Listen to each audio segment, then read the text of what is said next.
In this video, I'm going to explain to you what cars you should not buy from a dealer-only auction, especially if you're starting out as a beginner. This is from my personal experience, everything that I've seen over the last 7 years, and I've seen other people go through as well as dealers on what not to buy as a dealer, especially if you are just doing check deals. You want to make sure that you're not buying these vehicles so you can maximize the money you make and sell fast, get vehicles for cheap, and also stay away from these vehicles at the auction because they may cause problems, and also it'll be slim margins. So in my previous video, I know I brought up Toyota and Honda, but it really gets deeper with Toyota and Honda, right? So I recommend Toyota or Hondas only for someone who is able to offer financing. Financing is so important because that's where you can start to make more money on the deals. You can go ahead and collect taxes and things like that. And that's from the state, you could get plates and things like that. That's why I said taxes, but that's more so for a brick and mortar setup, not an independent dealer. Like I said, I don't offer financing or anything like that. I've been doing cash deals for the last 7 years, and I've been able to build this lifestyle that I've created for myself, as you can see on my YouTube channel. So like I said, Toyota and Honda's reserved for financing dealerships only, unless you get an older vehicle with miles and you don't mind working on it, whether it's a Toyota or a Honda, because you could get a 2007 Toyota Accord, right, with 200,000 miles, it'll still sell for $3,500 at the auction. Absolutely insane. As long as it's maintained, these two vehicles, you're paying all the money at the auction, margins are slim, and it's not a guarantee that you're gonna not have to put work into it, because you might have to put work into it. So these are my top two. So then we're gonna continue to go down. The next one's a Range Rover. And a Range Rover over the age of 10 years old specifically, because Range Rovers depreciate at such a fast rate. In 2008, for example, let's say you bought a 2008 Range Rover, you could get one of those for like 6 grand with like decent miles, around 140,000 miles. But the thing is, they come with so many dumb issues, and it's not really worth it. The person buying a Range Rover, especially a Range Rover that's 15 years old that you're gonna be selling it to, is not somebody that's really smart with money. Range Rovers have a lot of problems, and if you're buying an $8,000 Range Rover, they tend to sit. The thing is, I bought a Range Rover before. That same exact scenario, 2008 Range Rover, couldn't sell it. Ended up taking it back to the auction. I lost like $1,000 on that Range Rover. Crazy. So another one is a turbo Volkswagen.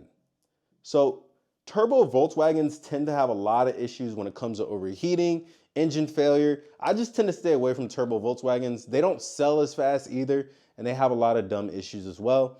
And a turbo job is fairly expensive on any VW that has a turbo.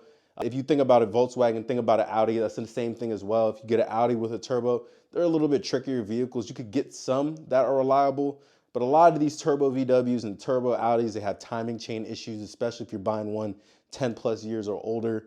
I tend to stay away from turbo VWs. I really do enjoy naturally aspirated VWs, but don't get it confused with the turbo VWs. I tend to stay away from the 2.0s, 3.0s, things like that. I don't buy turbo Volkswagens.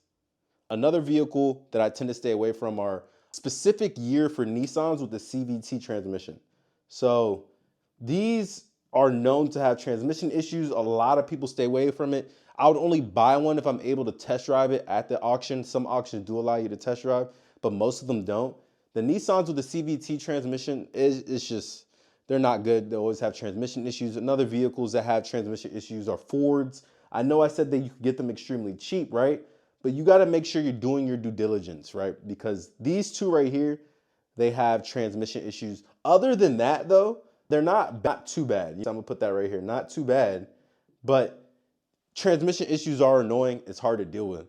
Vehicles that I tend to stay away from as well are Mercedes. I've only owned 2 Mercedes, and I've only sold 1. And I still have another one that I need to sell, C63 2019 AMG. Actually, I have a PPI I have to do tomorrow regarding that. But Mercedes I tend to stay away from because if you don't have a special model of Mercedes, they tend to sit and the margins are slim as well. Instead of going Mercedes, I'll go BMW all day. You have some good vehicles. Some of them are easier to work on than others, but if you're doing a BMW is not a bad bet. But Mercedes, for example, you're buying 2005, 2006 C300, I would stay away from that. It's just a little bit too risky for me, right? The reason why I buy a lot of BMWs over Mercedes is because a lot of the people that I work with and that buy and sell cars with me, they tend to stay and buy BMWs. They have all the mechanics and it's based on connections, right?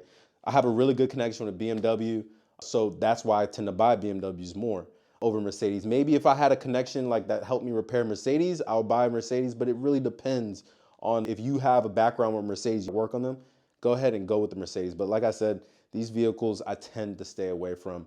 And this is a list really for beginners. Once you get your bankroll up with vehicles, you can definitely buy these, especially if you have the money to repair. But as a beginner, I say tend to stay away from these so that you can focus on trying to make as much money as possible. If you want to find the vehicles that you should buy, go check out my last video right before this. You'll be able to see that. If you guys enjoyed this kind of content, go ahead and subscribe, and I'll continue to put videos just like this so you guys can go ahead and start purchasing cars, the right vehicles from a dealer-only auction.